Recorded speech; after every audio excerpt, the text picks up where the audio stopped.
when I first got that tanker, I actually told the dealer that I wanted a 170. I'm like, I'm not gonna haul more than 170. That's crazy. That's illegal, sir. He's like, all I have is a 185, and I was like, fine, whatever. I'll pull 185. Was it the cam trailer or a different? No, the cam one. Okay. But I was like, yeah, give me the 185 and I'll just haul 170. It's fine. And I've never hauled 170. Dome out every time, baby. It's worth it. You don't like doming out?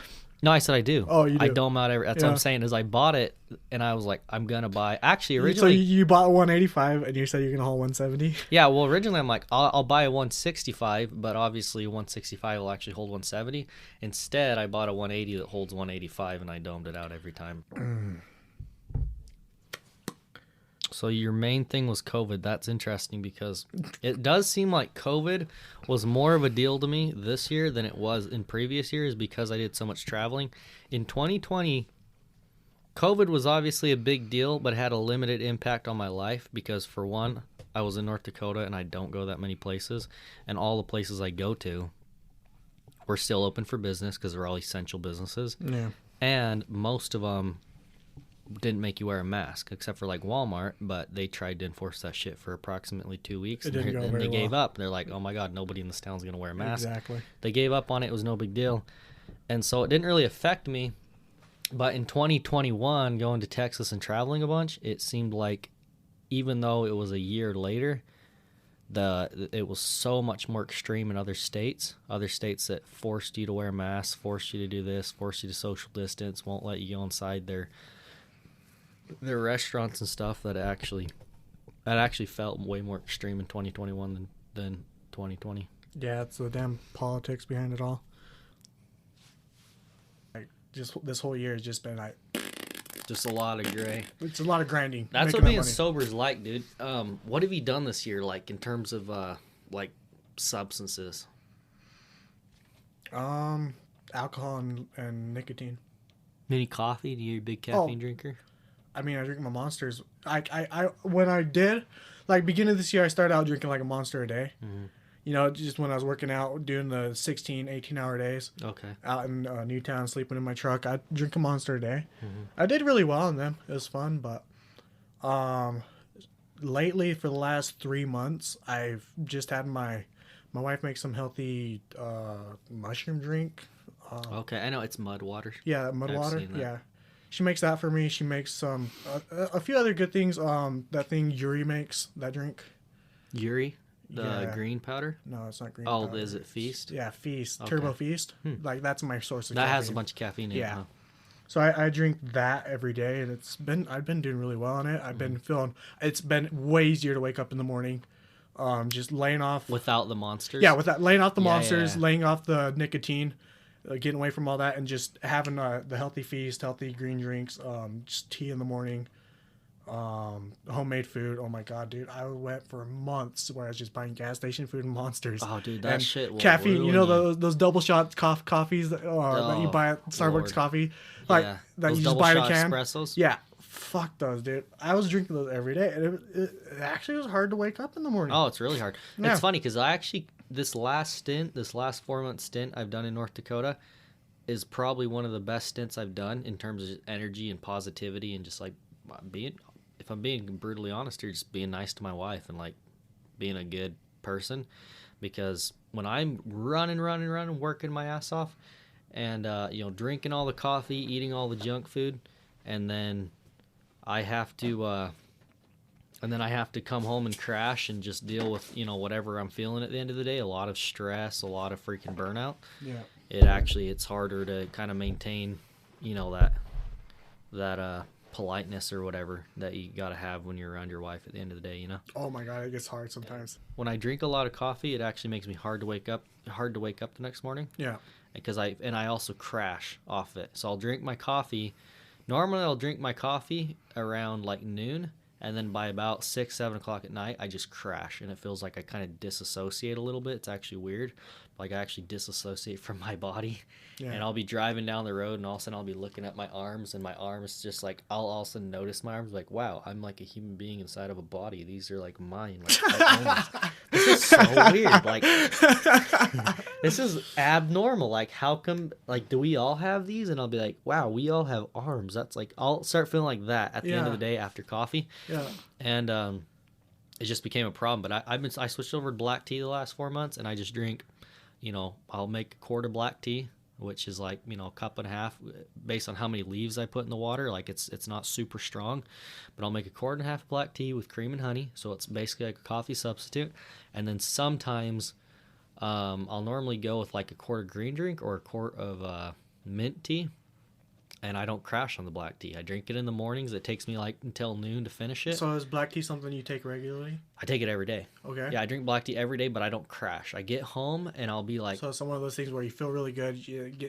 But what happens when you don't take black tea? That's what's weird is that I can go like... But I can you notice not the take, energy differences. Like I do a little bit, but I don't crash, is like I'm saying, without coffee. Like if I drink coffee every single day for a week... And then on the 8th day, I don't drink coffee. That day, I have like a mild headache, and I just want to sleep all day, and I just have no energy. I have no ambition to do anything. But with black tea, I can drink black tea 5 days a week, and then on my day off, I don't drink it, and I might be a little bit more tired, but I can still get out and get things done and not feel like garbage. And when I wake up every morning for work, most of the time I'll wake up before my alarm goes off. But so what was the most unhealthy drink that you were like consistently drinking that you would stay away from now? Honestly, it's probably coffee. Coffee? Believe it or not. Yeah, I've never... What kind of coffee? Like homemade coffee? Would you buy coffee? Would you... That's what's interesting is I've only drank organic, like... non-GMO, organic, like best of the best, healthiest coffee, and it's still too much for me. Never would you peg you as that guy. Yeah, no, but I don't drink. I've never been into... I have, for a brief moment in time, at the very beginning of my trucking career, I did do a lot of Red Bulls, but that I burned out so freaking fast on Red Bulls. Like Red Bulls are right. Red Bulls have never been my thing. What do you like? You like Monsters, though. I love Monsters. I love the vitamin B12. It tastes so good to me. I don't think is it the vitamin B12 or is it all the sugar? It's the jing. I don't know. The ginseng? It's the green. It's the freaking flavor. I don't know.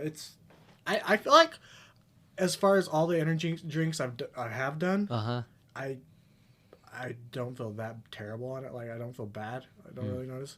That's interesting you say that because I have done extensive research on Red Bulls, and people claim that Red Bull is like one of the, like if you're going to drink a sugary energy drink, Red Bull's like one of the drinks that's not that bad for you. Like it's not great for you, but it's not bad for you. Like I would say drinking a Red Bull, in my humble opinion as like a non-scientist, I would say drinking a Red Bull is probably as bad as drinking like a Coke. Personally, there's probably people out there I don't drink soda. Does not even seem appetizing to me. I do not buy soda. I don't even think about soda. I feel like I'd way rather an energy drink or a Monster or something like that, to where they're made different. You could tell, like just the way they're. I don't know. Did you even look at the ingredients? They're completely different. They have a lot more different things, and they actually have a lot more healthy. Whatever, I don't even know what I'm talking about. I don't know, bro. You might be. Okay. I can't argue with that, but it may or may not be right. It's not right. I just really They're probably not healthy for you. Probably your bias. That's all I want to say. Is I love my Monsters. I'm just saying that I would way rather drink a coffee than like a soda. You know what I mean? Yeah. Because the coffee will get me bouncing off the walls, feeling amazing. Oh, any day I'd way rather coffee. And I feel like a coffee's not nearly as bad for you as a soda. Yeah, soda has way too much sugar. Or in terms of sugar. Sugar's the devil for you. At least they're fine sugars. Sucrose, just pure sucrose and high fructose corn syrup. It's real bad for you. But yeah, coffee's like my treat. I'll treat myself to coffee like once or twice a week, and I can do that. But if I drink it every day out of the week, then first of all I disassociate at the end of every day. It's like, what are you gonna treat yourself to now? Yeah, and I crash another cup of coffee. Can't you know I'm an addict? That's what I treat. When I've done really good that day, and I'll have a second cup of coffee. If I've had a second cup of coffee and I'm just really just doing great and I just deserve to treat myself, I'll have a third cup of coffee. I mean, it's how it goes. You just want more and more of the same. That's how it is. You know, it's like you have your thing and you just like, I just do this. It makes me feel good and I love it. And Yeah. I'll just keep doing it. But yeah, I switched over to black tea. I feel great every day now, and I don't burn out as quick, and I eat healthy, super healthy. That's the main thing. I actually lost 20 pounds since moving back to North Dakota. Can you believe that? Damn. Actually, more than 20 pounds. I lost 25 pounds. Tell me about this. What did you weigh? What do you weigh now? And what were you doing? I weighed 196 pounds when I was in Texas, and I was like, oh, almost Lord. 200 Almost pounds. 200 pounds. How dude. tall are you? 5'10", 5'11"? Dude, holy shit. I'm 5'8" and a half on a good day, okay? Bullshit. No, I actually am 5'8". Really? Yeah. People think I'm 5'10", but really it's no, just you seem like you're 5'10". You're that proud. You hold yourself high. I wear cowboy boots and I flick my hair up in the front like that. Oh, that does make a huge difference. That's probably why people think I'm 5'10". Truthfully, that makes a lot of sense. It's the cowboy boots and the hairdo. But anyways, I was 196 in Texas. I weighed myself in Abilene, Texas. And I was like, oh, Lord, boy, you sure am thick. And it was actually wildly discouraging. I was like, how did I get this way? And then I thought back to all the weeks I spent on the lake drinking beer. And I was like, oh, that's how it happened. Hashtag worth it. But also, we need to get this under control. So I ended up coming back to North Dakota. And I ate super healthy like the last 4 months. Yeah. And then I lost like 12 pounds. In like 4 months, and I got from 196 down to like 182 or something like that. And then I got super fucking sick for like 10 days, and I lost like 13 pounds in 10 days, and I was down for like 13 pounds in 10 days. It was insane. How dude. the hell? Okay, you got sick. I got super sick. Anything you known? Anything, whatever? I think I had kidney failure. You had a kidney failure. I possibly had lost kidney 13 failure. pounds in 10 days. Yep. Oh my god. Anyways, that sounds rough. Doctors hate him. Anyone wants diet secrets here? Yeah, get really sick, have kidney failure, almost die. When was this? It's like 2 weeks ago, man. You look just fine. You have all your weight. You know what the fuck you're talking about. No, I dude. just weighed myself today. So look, when I finished almost dying. Before I went to Christmas, when I finished that was 2 weeks ago. I weighed myself. I weighed myself, and I was 171. Okay. Actually, I was like, I think the lowest I weighed was like 170.7 or something. So basically, I went from 196 to 171-ish. So basically, 25 pounds. But like 13 of those pounds I lost in the course of 10 days. I don't know if that counts because I went to Christmas, ate like a pig, got back, and now like a week later or like 10 days later since I weighed myself last, I'm like 170. I think I'm like 176, 177. So basically I'm down 20 pounds since my all-time high. And you feeling pretty good? I feel great. You're going to get down slimmer? What would you be your ideal weight? I would be like 170, 175, but like mainly with muscle. With muscle. Yeah. But we don't ever want to work for that. Well, listen, if I wasn't all muscly, probably like 170. Honestly, I felt super good at 170. So the highest you've ever been was 186. 196. 196. Yeah. 10 pounds off. Wow. Mm-hmm. I just can't imagine you being 200 pounds. I know 200 pounds sounds like a lot, but like I was 200 pounds. I was like, felt pretty normal when I was 200 pounds. But no, here's the deal. But here's the thing. I actually remember what it felt like to be 196. Like not like perfectly, but I just remember like not having that much energy. And it's crazy how much more energy you have when you lose fucking 20 pounds. It's actually nuts. They say nothing tastes as good as skinny feels. Which is like some dumb fucking middle-aged mom quote. I don't know why, but I'm starting to feel that now. It's actually I never understood it at a younger age. It's actually true. Like always have the energy, always have everything, but now it's like I think I know what they're talking about. Yeah, now it's like I go to one of those disposals and I see like a cookie or brownie, and like normally in the past, like, oh god, I hauled so much water, I did so good today, I deserve a little treat. But now I'm like, dude, I don't want to know what that feels like inside of my body. Like, truly. Right. Like, I would feel so much better. I see all that stuff and it looks fake. I was like, does that always look that fake? Because that looks fake as shit. I do not want that in my body. Your body doesn't even know what to do with half the shit they try and feed you at, like, gas stations disposals. It's funny, this year, that was actually one of the main things this year that probably is going to make a huge impact on my life, is I did learn about, like, your gut and your microbiome and like how your intestines work and your digestive tract and all that stuff.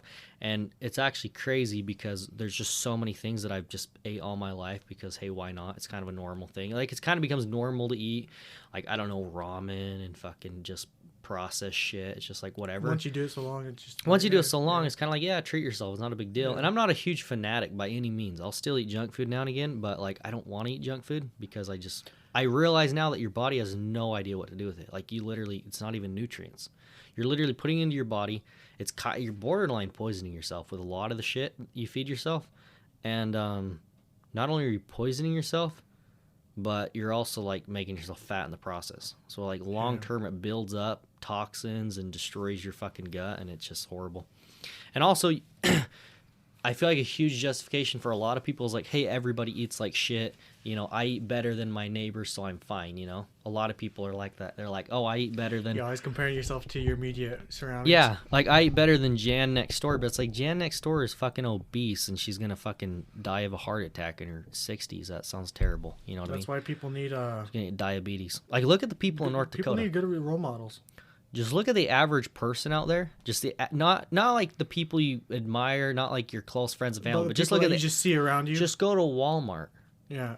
Like, most of the people that you encounter do not look good. They don't look fit. They don't look super healthy. Yeah. And then you look at like most of the food out there and like, oh, most of this food is not food that's good for you. Like, there's a direct correlation there. I don't think most people. And like, there's like so much of that food that you don't even think about. There's so but much people are of it actually out there. buying that shit. Yeah. Yeah. Yeah, look at other people shopping. Like, you go to Walmart and you see somebody like loading up the bottom of their cart dude, with why Coke. would you like what the fuck? Like that would never be in my cart. They have a cart loaded with shit that would never be in my cart. Well, not even that it'd never be in my cart, but like maybe I'd be like, oh, I'll treat myself to it occasionally. Yeah, because everyone does obviously. it, so it's not that big a deal. But then you really think about it and you're like, I'm treating myself to something that like is actually like truly bad for you. You know what I mean? I mean, I really like to treat myself to Haagen-Dazs. Oh, Haagen-Dazs is different, bro. That doesn't Dude, count. It's Those soul aren't food. Those aren't real calories. No, that's one of my favorite things is to treat myself, and I'd buy Haagen-Dazs and make it last 2 weeks. You know, just take a bite or 5. Look, go hard or go home, buddy. No, I buy we Haagen-Dazs used to and I eat it all. Okay, that's a lie. We used to eat them like a pint every sitting. You know, like Yeah. we do that every time we hang out with our friends, which was like every day, every other day. Yeah. We did a pint of freaking Haagen. But now it's just like I like to take a few bites when I get home from work. Put a little, scoop a little out. Put a little pomegranate juice in. Enjoy my evening. But See, I'm like maybe once a month I'll go buy a pint of Hagen. and I'll then just fucking down it. kill the whole thing all at once. I don't give a But mine, shit. I always have a steady flow of Haagen. Like every night. I don't know if it's better or worse. It's not. I'm just saying it's one of my things I like to treat myself to. I can't Hey, argue do with you want that. to compare? You want to compare? Oh, put it away, Chase. I don't need to see that. Nobody needs to see that. How much do you weigh, by the way, out of curiosity? Oh no, should I bring a scale? I mean, there's a carpet here. So. No, just guess. I guess you're probably 185. How tall are you? 6 foot? No, 5'10". 5'10"? Yeah. Yeah. 5'10". Right now, I probably weigh no more than 180. All right, put your shirt back on and sit down. Hey, shut up, dude. There's no video camera here. The microphone can't even hear you, bro. The microphone can't even pick up that I don't have a shirt on. I know, but I have to see it. You can edit this out, bro. There you go. Okay, we're just hanging out, right? Because it's funny because I wouldn't describe myself at like this present moment as an open-minded person. I'm not that open-minded. Really? Yeah, no. I've always imagined Gilbert as open-minded. Here's the thing: is that I used to consider myself very open-minded, That's and probably why you probably told me one time that like, yeah, I'm open-minded, so now I just. Here's the thing: at one point, I used to believe that being open-minded was super important. Like, I wanted to be open-minded. I thought I wanted to be around people that are open-minded, and the longer that I was open-minded, the more I encountered, I guess. Like, the more people I was willing to listen to, the more opinions I was willing to take in. And I think I spent a lot of my life, like, not a lot of my life so far, a lot of my teenage years, from ages probably ages 15 to about 21, being open-minded. And around 21, 22, right around when I got married, I realized that I didn't really care too much what other people thought, and I didn't really care too much to know what was in other people's heads, because at a certain point you just have to you have to realize what you are and who you are, and you kind of have to lean into it, you know what I mean? And so a few years ago, I don't know when it was exactly, but I started to try hard to lean into what I was, and I stopped caring about being open-minded. I actually truly, I'm like, I mean, on certain metrics, I guess you can consider me open-minded. Like, I'm willing to So consider what is the things. question? What is open-minded to you? What does that mean? Because everyone can say, "Oh, I'm open-minded." That's a teenager thing to say, but as an adult, like seeing back and can you actually describe a difference between closed-minded and open-mindedness, and what is open-mindedness to you? I guess to me, what open-mindedness is the desire and the ability to suspend your disbelief and temporarily believe in whatever is going on around you. That to me is open-mindedness. I think you nailed it. And I guess I am still, I guess I can't say I'm not completely open. I guess I can't say I'm completely not open-minded, because I am able to and willing to suspend my disbelief during certain periods of time for certain reasons. But for the most part, I don't walk around in a state of suspended disbelief. I walk around in a state of firm belief in certain things, and if somebody challenges my beliefs, I will immediately challenge them back instead of listening to them with an open mind. There's that with you. Like, you're not passive, but I also know where I stand. Yeah. Whenever we're hanging out like that, if I'm doing something weird, like when I stood up and had my shirt off, and, you immediately let me know where my boundaries were. Well, I'm not open-minded about that. Well, I'm open-minded about it to a degree, but I'm also like, hey, buddy, we're not doing this. Sit the fuck back down. Okay, so but you're still open-minded though. Yeah. Towards other things. So what is open-minded? Because that when people say, "Oh, I'm open-minded, so I'm gonna let go of all my morals," or "I'm okay with you doing this shit, I'm okay," is that open-mindedness? Kind of it is. It depends. Okay, the way I've just defined open-mindedness is the ability to suspend your disbelief and believe in whatever's going on around you for, what duration of time, I don't know. Some people, because I'm able to and also willing to suspend my disbelief if I believe that whatever I'm encountering is a new thing that needs to be fully internalized and understood. And in order to fully understand something, you have to be able to listen to the person that is, I don't know, selling the thing. I don't know, displaying. Whoa, you brought up selling. Are you trying to sell anything? I'm not trying to sell anything to you. No, I'm just saying that people display like a belief or a moral or display anything that goes against or runs in opposition to what you believe, right? So they're in some way, I don't know what a better way to say this is, but they're displaying a belief system or a set of beliefs that runs counter to what you believe. If I encounter somebody like that, I have to quickly analyze what they have going on, and I have to decide, am I going to suspend my disbelief and spend time trying to understand you and communicate with you to better, I don't know, understand what you have going on in the future? Or am I going to draw from my current repertoire of knowledge and make a judgment about you and decide without really sitting down and listening to you how I'm going to approach your thoughts and beliefs, right?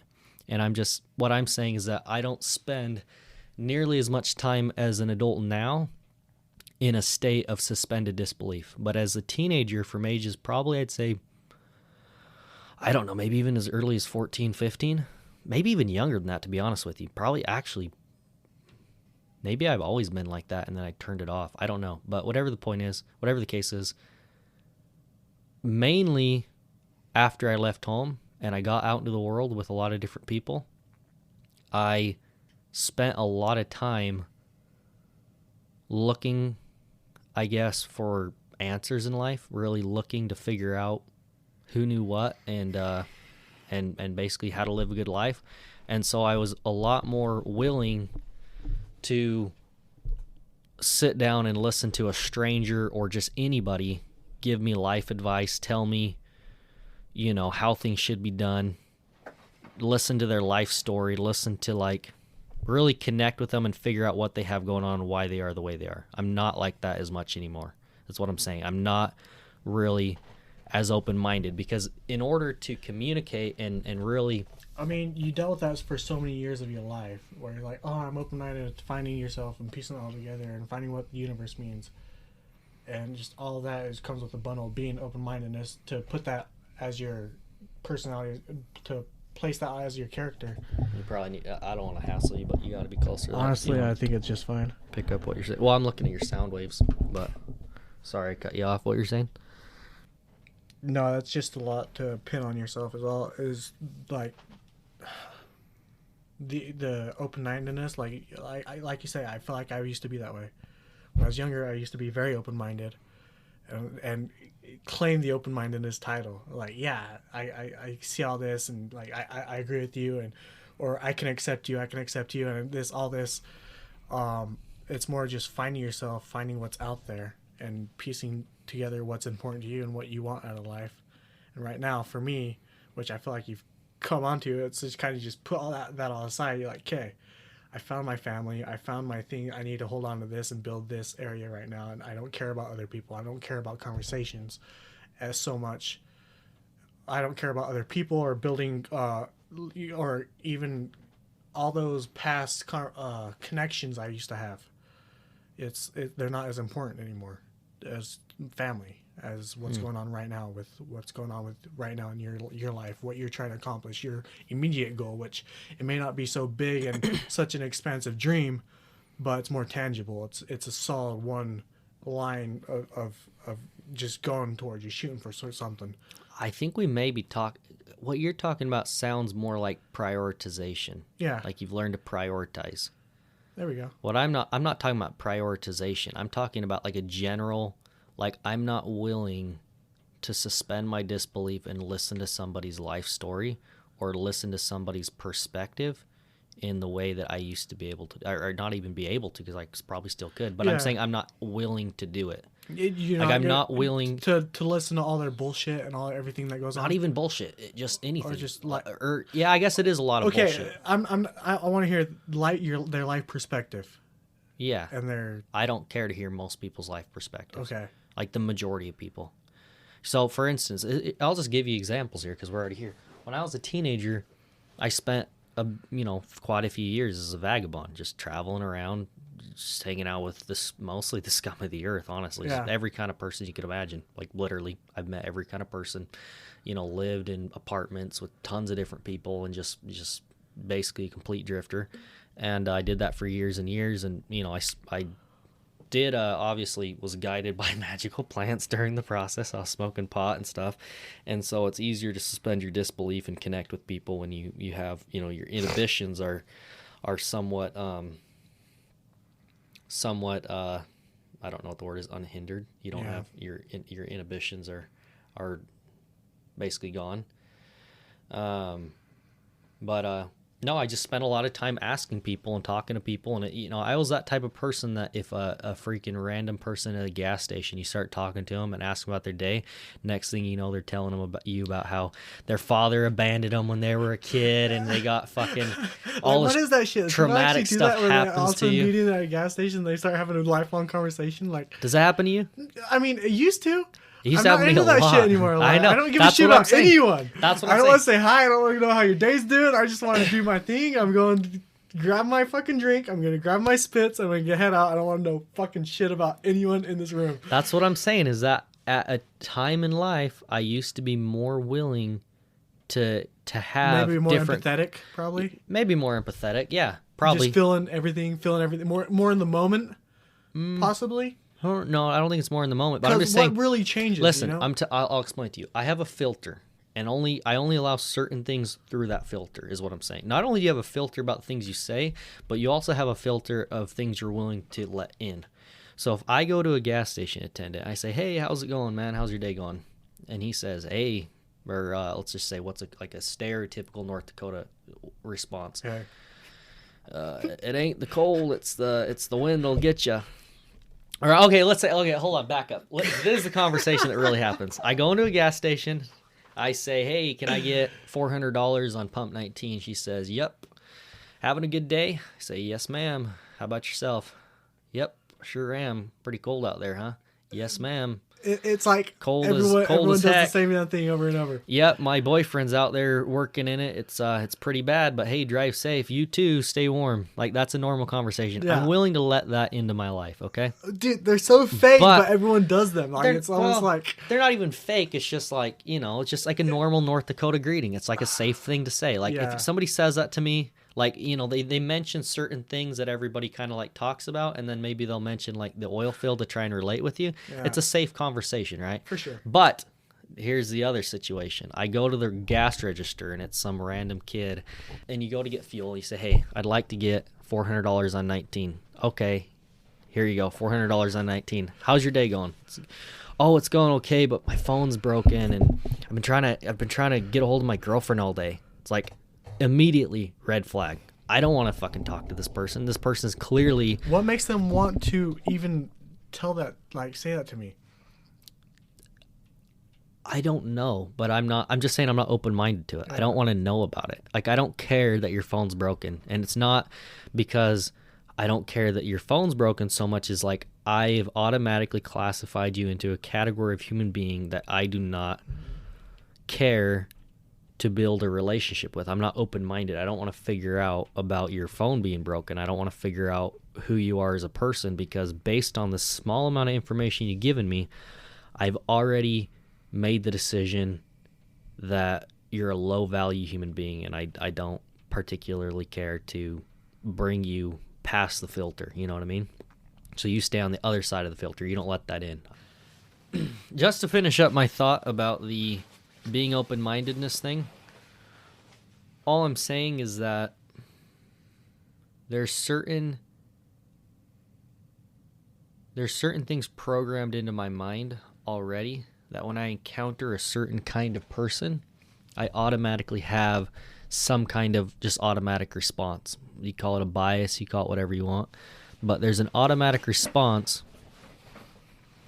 and I'm not necessarily willing to suspend my response and basically listen from a completely open point of view. I don't do that. I used to do that a lot as a teenager for a lot of reasons, mainly because I wanted to.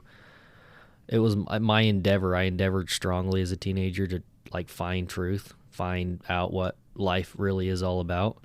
And I guess in a way I kind of found that, and I just don't feel the need to suspend my disbelief as often or as regularly as I used to in the past. It's probably just a normal part of growing up, honestly. It probably is. I think the only real difference between me and, I don't know, anybody else would just be that I had a very large group of people that I suspended my disbelief towards, instead of just being like, hey, a family, and you have one uncle that believes this way and an aunt that believes this way, but we're all kind of the same. It was like every kind of person. Some of them scum of the earth, some of them great people. And I don't know, I feel like I got a wide array, a wide taste of what, kind of exists out there. And now I don't feel the need to be as open-minded anymore, because I just feel like I already have a pretty firm grasp of what I really value, more than anything. Not saying I know it all by any means. In fact, I probably should suspend my disbelief more often, but I don't, so there we go. I'm not an open-minded person. That's the only point I was trying to make. Because, yeah, when you're around people that are... I mean, obviously, anytime you're facing a really extreme... I don't know, any kind of extreme opposition or any extreme bias in any direction. Like, if I get around a super religious person, the only thing that I want to do is claim to be a devil cultist. I want to be the Antichrist, okay? I'm like, listen, if you think we're all sinners destined for hell, then I want to go to hell. But anytime I relate to that. Anytime I encounter like a super the opposite, like somebody that just claims to be a pure atheist, like, oh, we only believe in empirical knowledge and blah blah blah blah blah, It's like like all the saying, bullshit. I believe this way, that counters your belief, saying that I don't believe in what you believe. Exactly. But it's still within their belief because they're counting what they believe. I just think anytime anyone poses a really extreme binary point of view, I just want to pose You the have some shit out of it. agenda doing that for a fucking reason. You should stop it.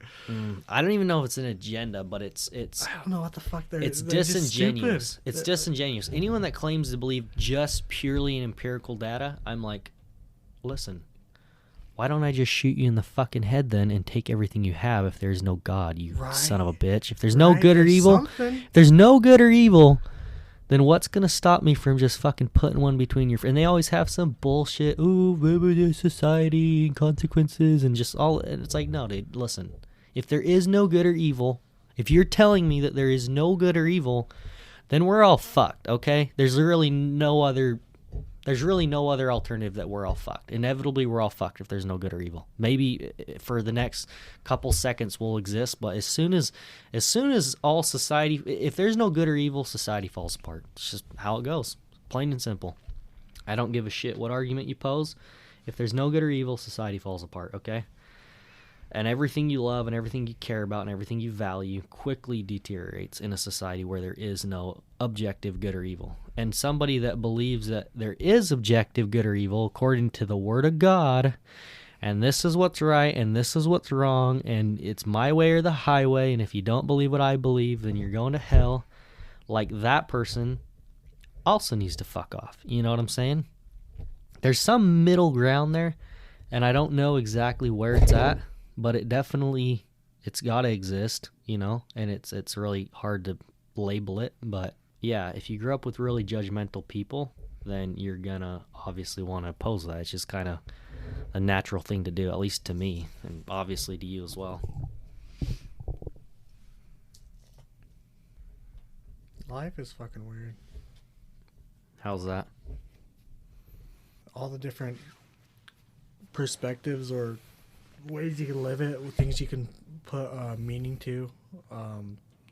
People like, oh, they base their whole life of how good they are at basketball. You know, like I look at that, it's like that's the fucking stupidest thing ever. It's just a sport, you know. You go do that for exercise, but people invest their whole lives into something, and it's like they find meaning in whatever. It's just like, I mean, what else are they doing with their lives? I'm driving a truck for years on end. Just fucking driving a truck, doing my thing. That's life. Yeah. I mean, yeah, I'm working towards something. I make money by doing it. But it's fucking weird. How does that make you feel, Chase? I don't know, dude. It's like I could be doing anything. Like, you know, maybe if I was smarter, I'd be on a computer, moving a mouse, clicking shit. Well, I mean, that's why I started this podcast, because I just felt like there's a lot of logical reasons to be a trucker and a lot of good reasons to be a trucker because, hey, you know, you're providing for your family and you're basically guaranteed to do well financially down the road so long as you have a plan. But it obviously, you know, it doesn't provide that much meaning in life, you know. Just the actual act of driving a truck kind of is a gruel, it's a grind. It's like you have that endless track playing in your head, like, when does this end, you know? That kind of sucks. That's the worst part about trucking. I think everyone pretty much, not everyone, but most people agree the worst part about trucking, it's not that it's physically hard. It's not why you take that off the table when you do it, just so you don't, just making a lot of noise. But most people would agree that trucking itself is not physically that grueling. It's not that hard. The worst part of trucking for most people would either say the boredom, but I think the real thing that gets to most people is just that kind of that loop, that endless track that plays in your head saying, what am I doing with my life? This doesn't bring me a lot of meaning. At some point, I need to do something else to give my life purpose. What is that thing going to be? You know what I mean? Like, I need to go friggin' launch rockets up to the moon to find purpose. I don't think I'll ever do that. That's a pretty tall order. Never say never, but I don't think it's going to happen. But But that's all Elon Musk is. He's just fucking throwing shit at the moon. is he? Yeah, that's all I he's don't doing, think dude. he's throwing shit at the moon. I think he's trying to go to Mars, isn't he? He's going to Mars. Whoop-de-doo. He just has a bigger dream and a lot more shit, a lot more money, and a lot more people at his disposal. What's up with that? He is smart, I guess. I don't know. How did he get to that? Like, was he in such poverty? Is he just that much better of a mind? Wait, what do you mean? That much poverty is what you said? No. Did he come from poverty? No. Did he come from? His parents are fairly rich. Did he have the snowball effect already working for him when he was a kid?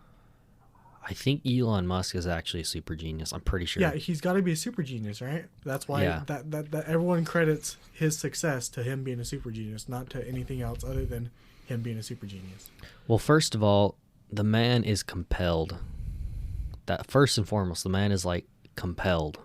He just has a drive, like just an absolute unstoppable, relentless, never-ending drive. Clearly, it's kind of obvious just by looking at him. And obviously, I don't know Elon Musk, but I'd say the most important part of his personality would probably be the drive. But then obviously being a super genius is as important to actually putting that drive to a good use, because I'm sure there's a lot of people that are as driven as Elon Musk, but he happens to be a super genius and a super driven super genius. You know what I mean? Yeah. And then obviously there's probably other personality traits that come into play that really help him out. But So what happens to all the other persons' bodies that just can't do it? They're like their computers, their brains, their whatever. That they're not super geniuses. Like you're saying, the people that try to do what he's people done. Like you and me, we're average, or I'm fucking average. I don't know about you. We're not claiming to be super geniuses. We can't be super geniuses. Yeah. Like I can't even comprehend how his mind works compares to the average human. To make him a super genius. Is it his ideas, the way he talks, the way how good he is at math? Is your question, how do we contend with the fact that at no point in life will we ever be able to compare with him? Is that what you're saying? Yes. Okay. I would say that you can't really contend with that fact. It's just plain and simple. We'll probably, neither of us will ever really be Elon Musk. Right? Exactly. It's unlikely. We could never be that. We're just like... Well, we couldn't be the exact same thing, but you wouldn't want to be the on exact that same scale. thing. But like being the richest man in the entire world and being like the guy that's probably single-handedly possibly saving the human race. I don't know if he's really going to or not, but this, single-handedly the guy that's going to try and make us a spacefaring civilization. I don't think you can contend with that mentally. I think all that you can do, if you're trying to contend with the fact that you will never achieve as much as that man has, is maybe you could achieve a great level of success in a different field. Pick a different field, and you could achieve the same level of success. Maybe not be the richest man. It's hard to be the richest man in the world, and honestly, not necessarily. But you're always comparing yourself to that person, whether it's that idea of a man, what he should be, of how much money he should have. See, that's where I disagree with you, because I don't sit around and compare myself to Elon Musk. It's actually super unhealthy to do that. You got to compare yourself to who you were yesterday, who you were last month, who you were a year ago. Yeah, of course. So if you can, we all know that Jordan Peterson told us that. Did he say that? Of course. I think a lot of people said that. He probably said it too, but no, I personally compare myself to who I was. I do compare myself a little bit to the people around me, but less and less, because like I said, the opinions of people around me have actually begun to matter less and less to me over the years. But not only that, I don't really, I mainly compare myself to where I was like a year or two ago. I don't really compare myself too much. And I also, I make plans. Who do you compare yourself to? Out of curiosity, do you compare yourself to Elon Musk every day? When you're trying to make a comparison to try and determine what is success for Chase, who do you compare yourself to? My dad. Your dad. Yeah, That's interesting. Supported a lot. His huge family, raised all his kids out of, I don't know how many kids he has. Fucking lots of kids. Out of all his kids, he has not one of them died. That's a good one, Like a lot of people die every year. There's worse things than death for a kid. I know, but just about all the kids he has, not one of them actually died. by some stupid accident, by living on a farm, a hay bale fell on them. They got caught in a tractor. Fucking, there's so many thousand ways to die. But as kids, they just had the brain smart enough to not fucking kill themselves. That's saying something. That's a way to look at it. I've never thought about that. I think that's awesome. I feel like he provided for his family really well. Gave them a life opportunity, taught them how to work, gave them freedom. Mm-hmm. He owns lots of land. Mm-hmm. Like a lot of land. Yeah. Like in the United States, Mexico, all the way down in freaking South America. Mm-hmm. You know, it's like a huge empire almost. Like how do I compare myself to that when I just barely have my one house that I'm struggling to provide and pay for? That's super interesting. I've actually never thought about that before. I've never even compared. your dad. You know, he has his freaking own empire that he owns, and his freaking his people, his workers that run it all. He pays them all. He runs the whole fucking show. I know, but that's interesting because I actually would not want to be like my dad at all. Yeah. Like I literally, No, I'm not saying I never. would want to be like them, but the fact that they control that much, they affect that much, many people's lives, and I don't know that much about your dad's finances, but I know with my dad, I don't feel like what my dad has is that hard to attain. okay. Personally, and even based on what I know about your dad, not that I'm not saying it's not impressive, I just don't think it's I don't think it's unrealistic to expect that I couldn't attain that exact same thing. Oh, at some of course point you in can life. obtain it. I know I could obtain it, but I don't. Huh. And what it Do took you for want him, to though? No, not necessarily. But I'm saying maybe I do. And I tell myself I don't because I Dang. can't. Bringing out the real You know? truth here.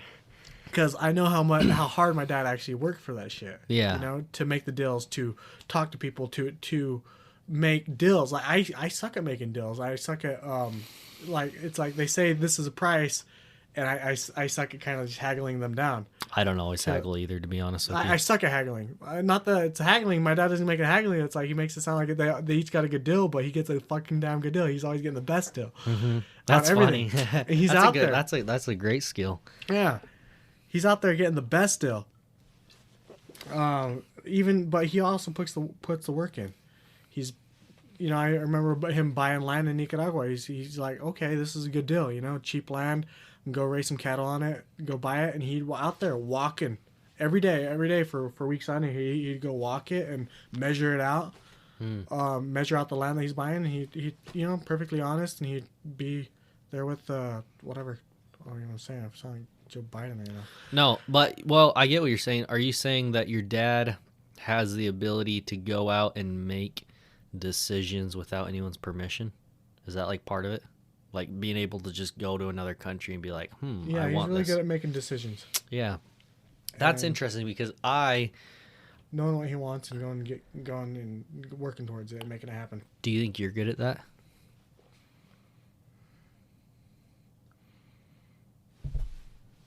I don't know what I want. Do you think you'll ever know what you want? I'm still looking. I'm like, what do I want? You know, like I have it all. I'm living. I'm breathing. I'm comfortable.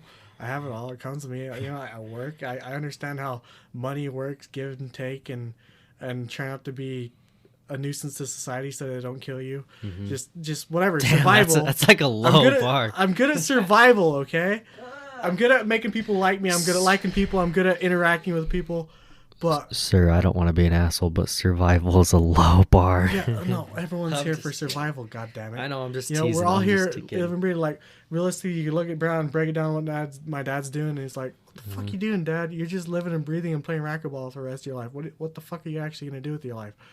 He's already done it all. Yeah, fucking Elon Musk. He's just building rockets, and he'll continue building rockets until he makes it to Mars. You know, and then once he goes to Mars, it's like, he just has the money and the people and the resources to back him up to get there.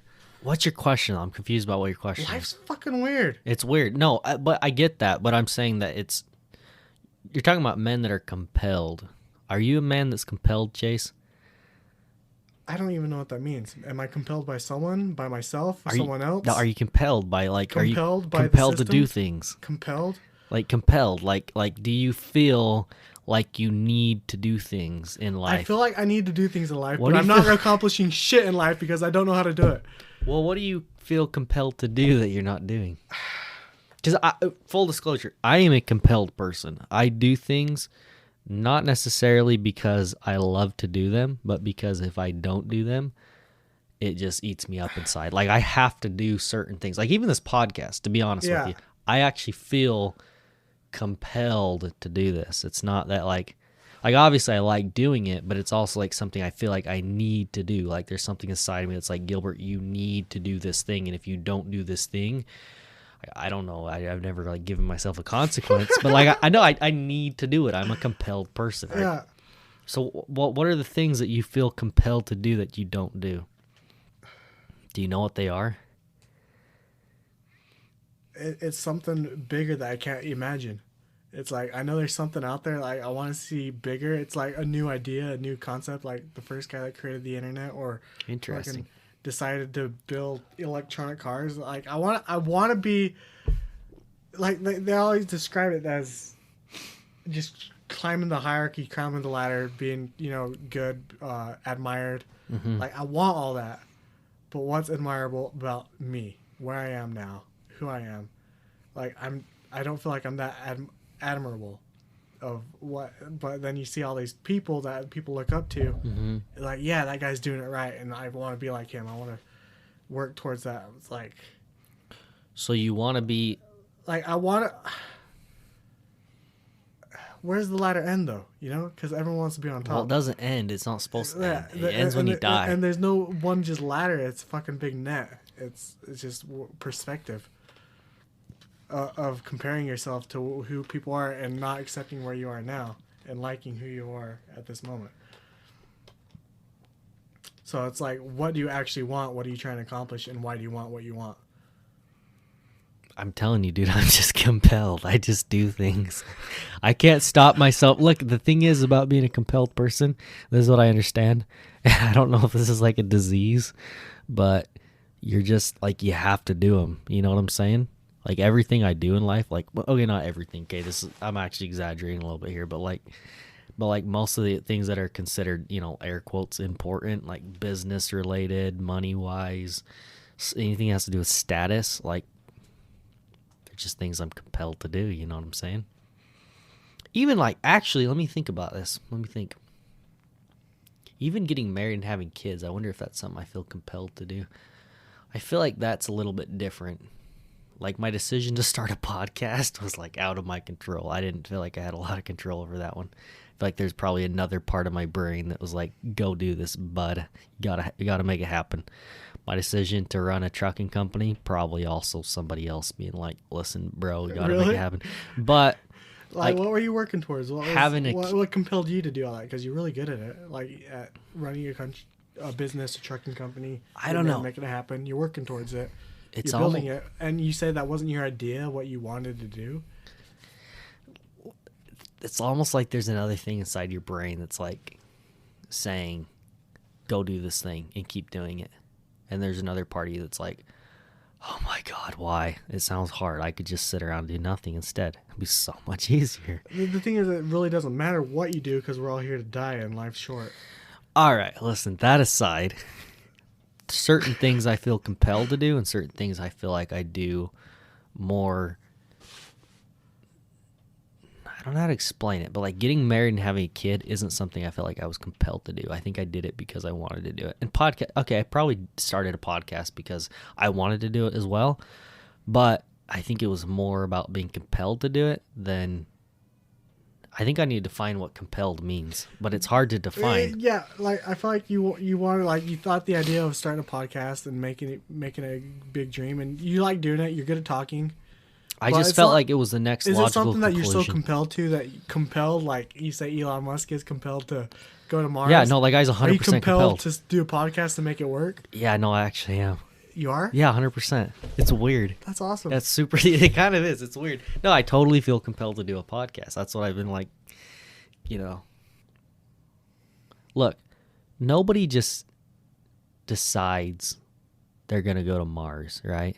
Nobody's just like, let's go to Mars. This sounds like a great thing. This sounds like a good idea.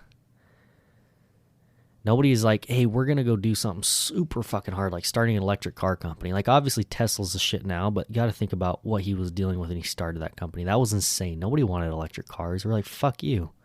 He had so much opposition starting that thing. Same with, like, most of the things he started. It's not something you just do on a casual weekend when you're lounging around the house trying to, entertain yourself. Like, it's something that you only really do if you feel wildly compelled to do it, right? It's only something you do if you feel like you have to do it, and if you don't do it, not necessarily something bad's gonna happen, but it's almost like you'd be committing a crime by wasting the opportunity by not doing it. Bro, I love you, but you gotta take that off the table. I'm very fidgety. I know. I'm going to get you a fidget spinner for the next one of these. By the way, this is a great podcast, bro. Like, I'm so happy we did this. You're so good on these, by the way. Like, it's funny you think you're not, but like, dude, you're fucking gold. Like, thanks. Fucking, appreciate it. I love really talking to you. This has been a lot of fun. I always love having a conversation with you. It's really good to connect and reflect and ponder on what the hell we're doing with our lives and how we can make it better and just enjoy each other's company, I guess. So why the fuck do we not have perfect memory? Listen, I've been asking myself the same question, and it's a conundrum. I think if we did have perfect memory, life would just end instantly. You think so? It ended within at least a couple dozen years. Like, people would be like, oh, like you couldn't really, it'd be really hard to have new experiences. Because you find a lot of people that just kind of want to repeat with their personalities and just do exactly, and they forget. And that's what keeps life going. Yeah, is just the fact that they don't remember how shitty their life was. Is that a bullshit lie that we tell ourselves? Like, what would we do? What would civilization? What would thought be after that? Like, moving on past that with perfect memory, computer thought. Well, we'd progress so quickly and so rapidly as a civilization that at some point we'd reach like some. Where would we find meaning? We would reach like some finite point of like ultimate. It's just never mind. If we had perfect memory, we would become gods, like instantly. Not instantly, but very quickly. So, if you're a god with perfect memory, I would create something else with less perfect memory that I could laugh at. Yeah, of course, obviously. I'm pretty sure we're a reality show to God. You think so? I think that all the time. I think it's very, I mean, out of all the fucking possibilities out there, I think it's probably up there in like the top 10, possible. I mean, top 20 at least. Dude, we watch TikTok of people doing the stupidest shit, and it's entertaining. We don't know who these people are. Yeah, they're fucking retards. They're just out there. Like, they're there to entertain. They have 600 likes. Those people are out there to entertain us. Dude, it's like, fucking never see you again. I kind of smiled a little bit and whatever, but I'll keep watching you. Like, I don't know. I think that if there is a God out there and he's anything like us, it makes perfect sense that we exist. Like, as like just like a project. Because like if I was a God and I was omnipotent, I had perfect memory and live forever, yeah, I would create me. Why not? It'd be interesting. Of course. I'd create you too, dude. Of course. 100%. Why wouldn't he? I mean, I would create me and I would need a friend, so I'd create you.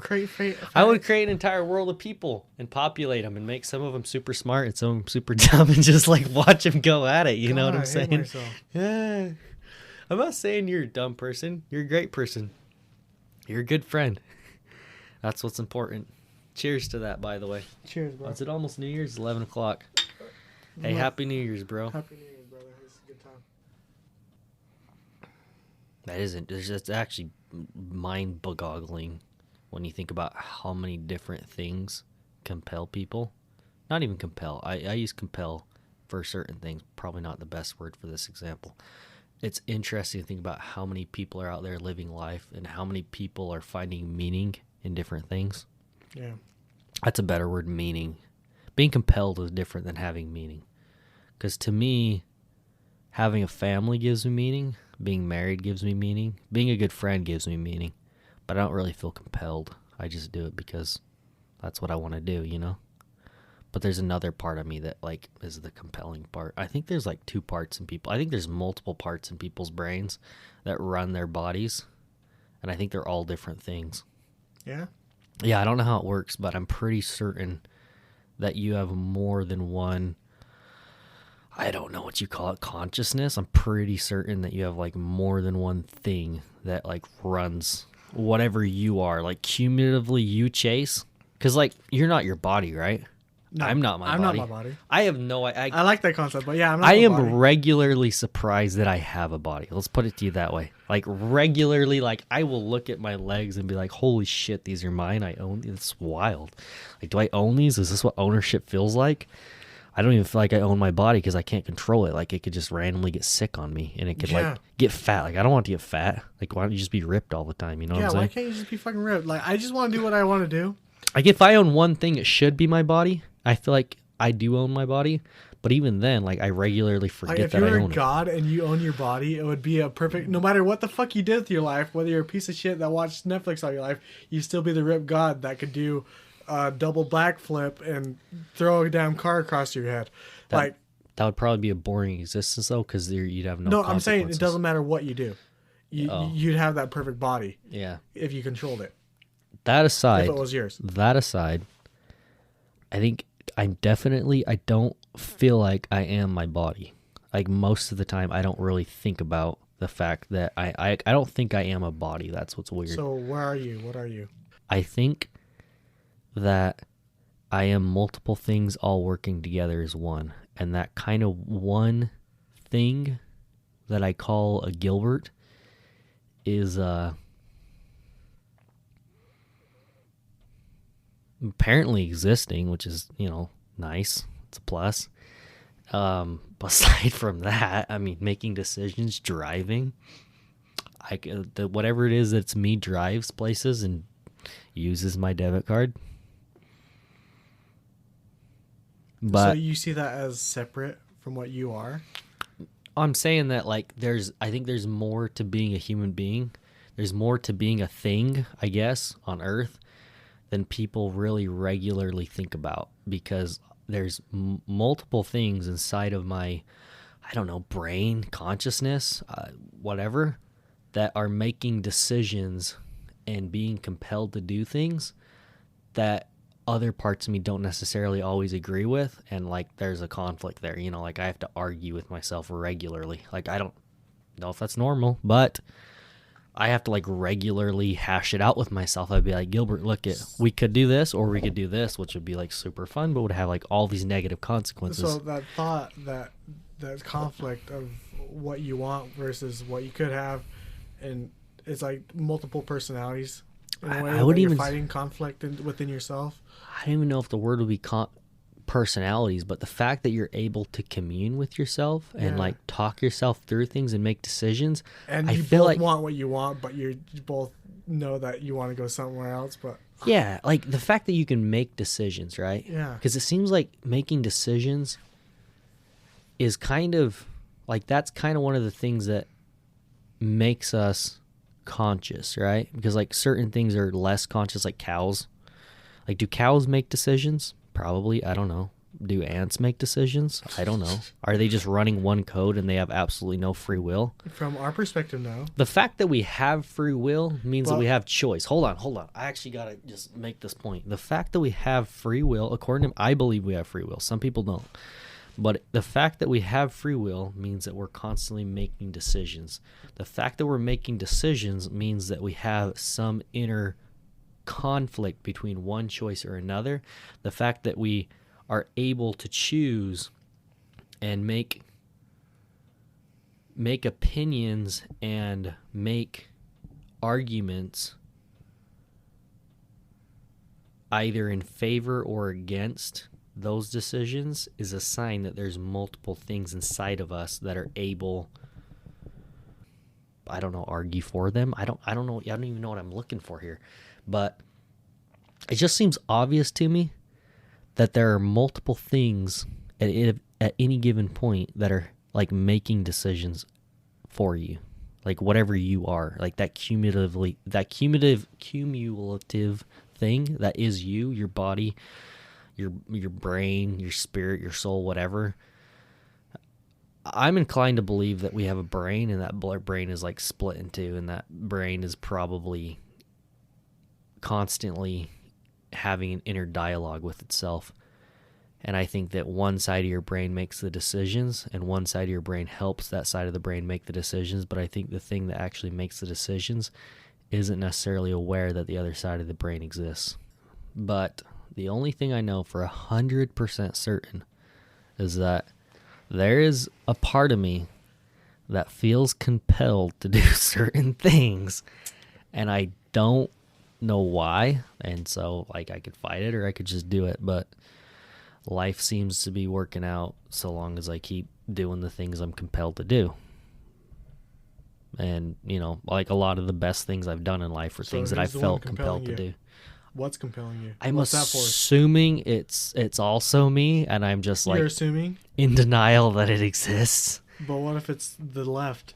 Oh, the That left. fucked you over and you think it's you. Oh Lord. Wow, you're getting political here.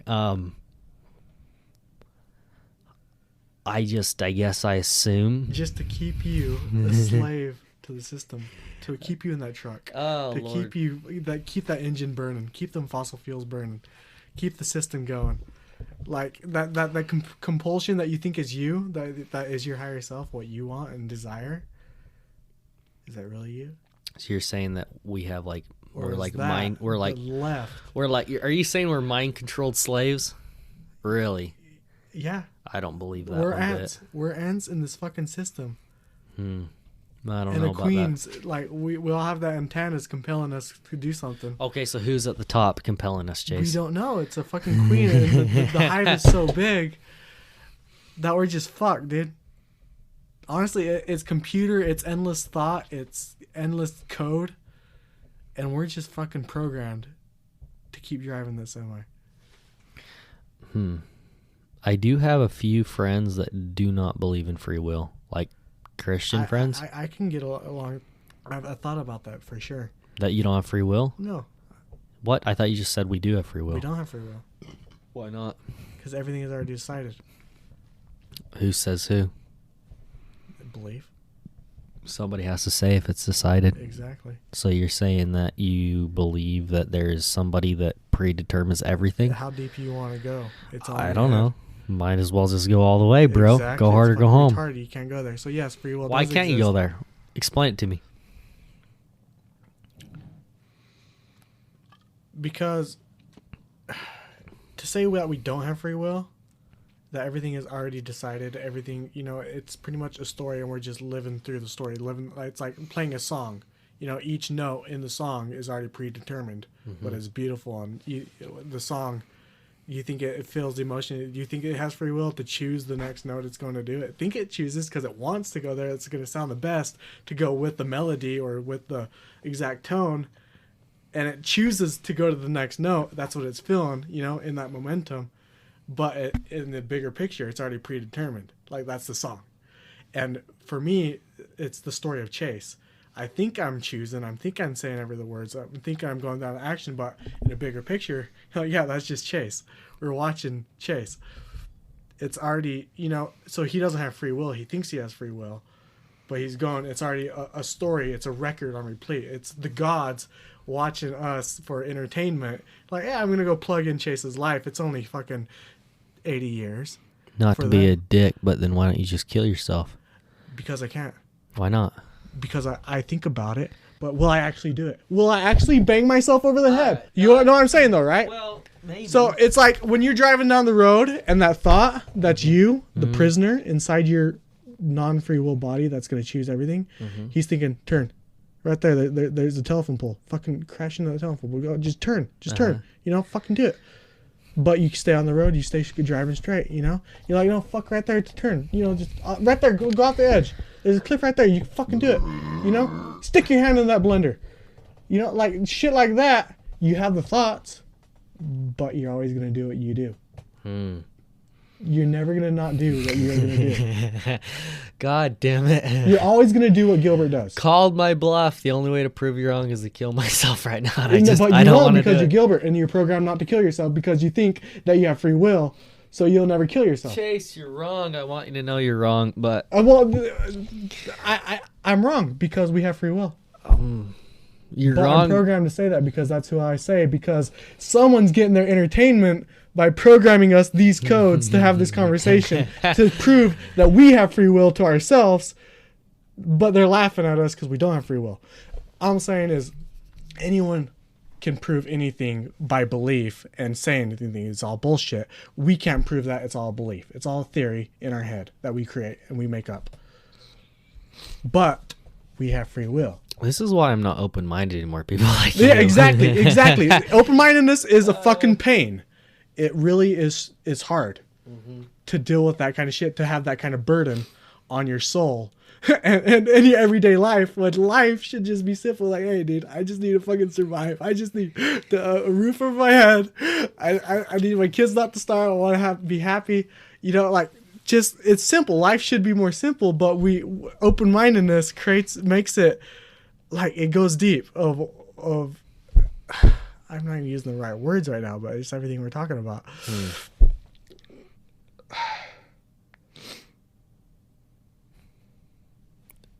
But you can argue any point. Yeah, no, 100% you can. And argue I feel like I did a good job arguing that we don't have free will. That's a decent way of arguing it. You got kind of excited there, so No, I couldn't think about it thoroughly. But I did a good job though, right? Yeah, 100%. Do you think I did a Yeah. job? Well, I'm just trying to think of a counter argument, I guess is what I'm trying to do right now. I guess my counter argument, I don't know if I have a good counter argument to the free will thing, other than just the fact that it feels like I probably have free will. Like, Yeah, my gut feeling says, You think you have free will, but the thing is, if I truly believed, okay, here's the ultimate litmus test, is I, based upon my values in life, would say that if I truly, at my heart of hearts, at my very core, believed that we did not have free will and it was all preordained, the most logical conclusion to that belief would be to kill yourself. I believe that's the most logical conclusion to not believing in free will. no, that's a very valid point, and people think about it all the time. I think people Yeah, people kill themselves. that's for that why reason all the time. that's why smart people kill themselves. Well, people because they come to that same conclusion. Listen, You know? I'm just happy to be part of the club that's like smart enough to like have these kinds of conversations, but not smart enough to act on them. Yeah, I've definitely been there. But no, actually, that's actually would be my argument against it, is that if I actually truly believe that there was no such thing as free will, I'd kill myself. But and so there's something inside of me. There's still that you that has conflict, that wants to keep living, but wants to be free. But would you killing yourself actually free you from the prison that you're in of non-free will? Well, I would only be in a prison of believing there's no such thing as free will if I believed there was no such thing Exactly. as free will. So which I the don't, thing to do because right if now I in did, life- I would kill myself. Exactly. So you just delete that one thing right there, that thought, a way of thinking, and say, hey, I have free will, and enjoy life and go from there. I feel like this wraps up this actually wraps up the whole reason we're not open-minded, because if you're too open-minded, Exactly. it gets complicated. That's why you say, fuck off, world. I'm going to do what I want to do, so I don't want to kill myself. So much easier to not be open-minded, people. That's the whole point of this podcast. There By the we way, go. look it. All You we're trying to fucking say, nailed it. Fuck yeah. all we're trying to say is just come up with something you believe in that makes you happy, and just fucking do that. Look, it's not that hard. It's really simple. Chase did it. I did it. We can all do it. I feel like we can't end on that negative of a note, but that actually kind of wraps up like everything we've talked about for the last hour pretty Find well. out what you want to do or kill yourself. No, it's not that. It's not that simple.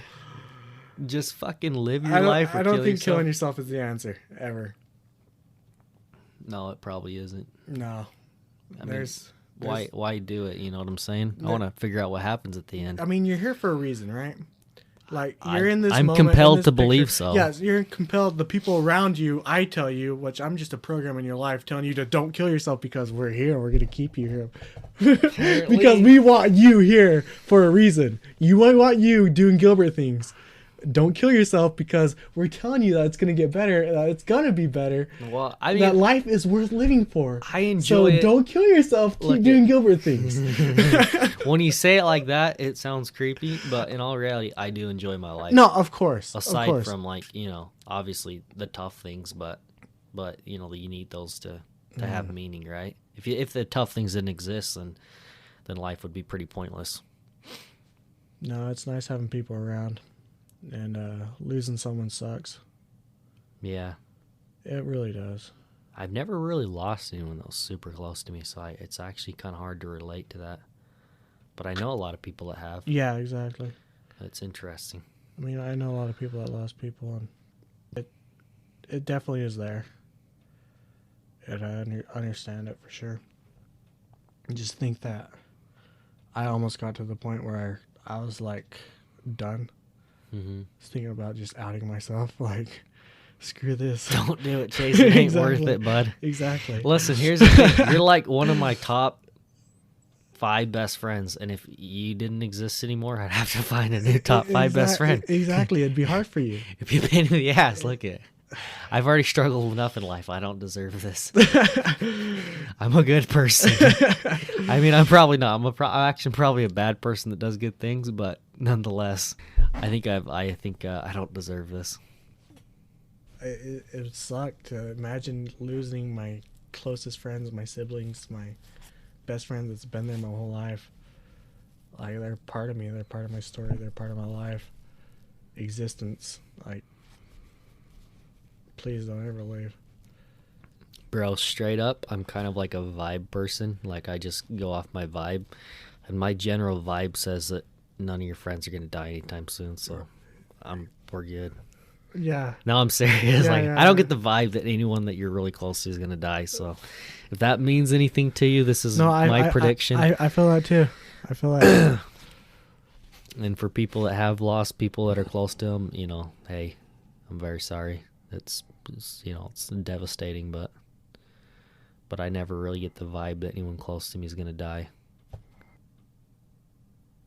And whenever I do get the vibe that it's possible that somebody might be near their end of time in life, I've always had the belief, I call it one of my unfounded beliefs because it's a belief I have that I can't really prove. I don't really have a logical basis for it, but I've always believed that things are meant to be.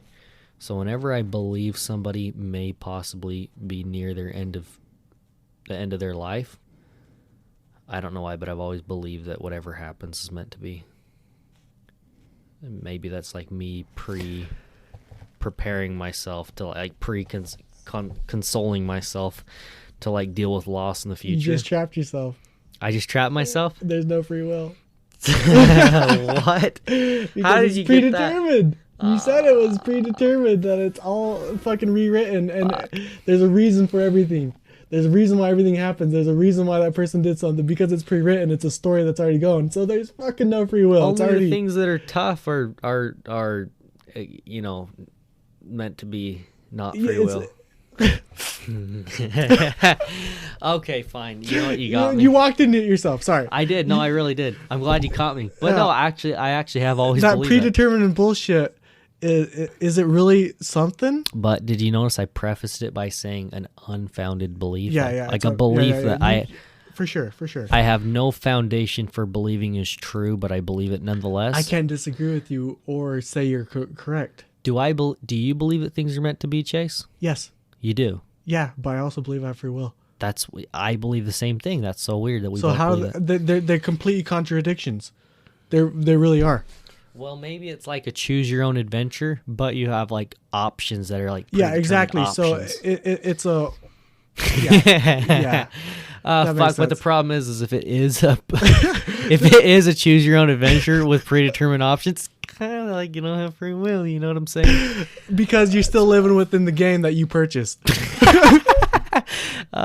It's unfortunate you brought that up. They're It's still like, you're still living within the options that this company sold you.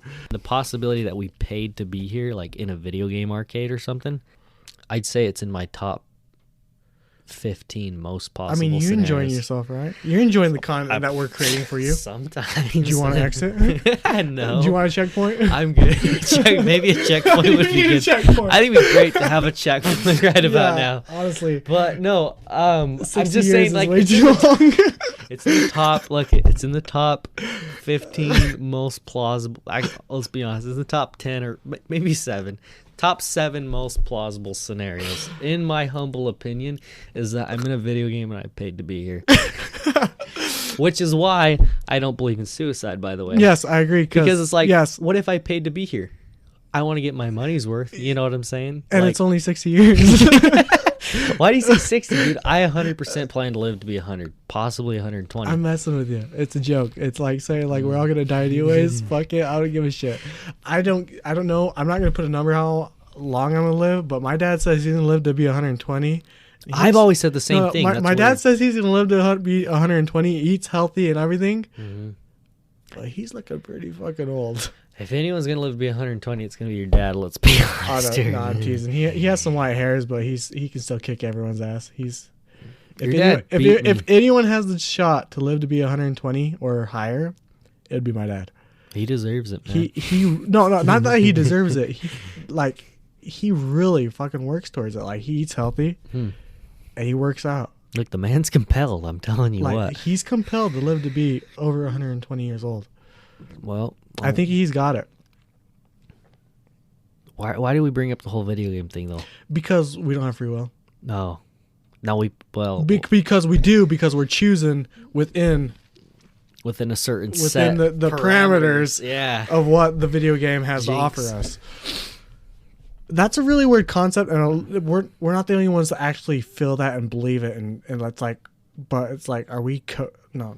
Well, the thing is, we have video games that very much resemble the concept we're talking about. Yeah. So the real question is, does life mimic art, or does art mimic life?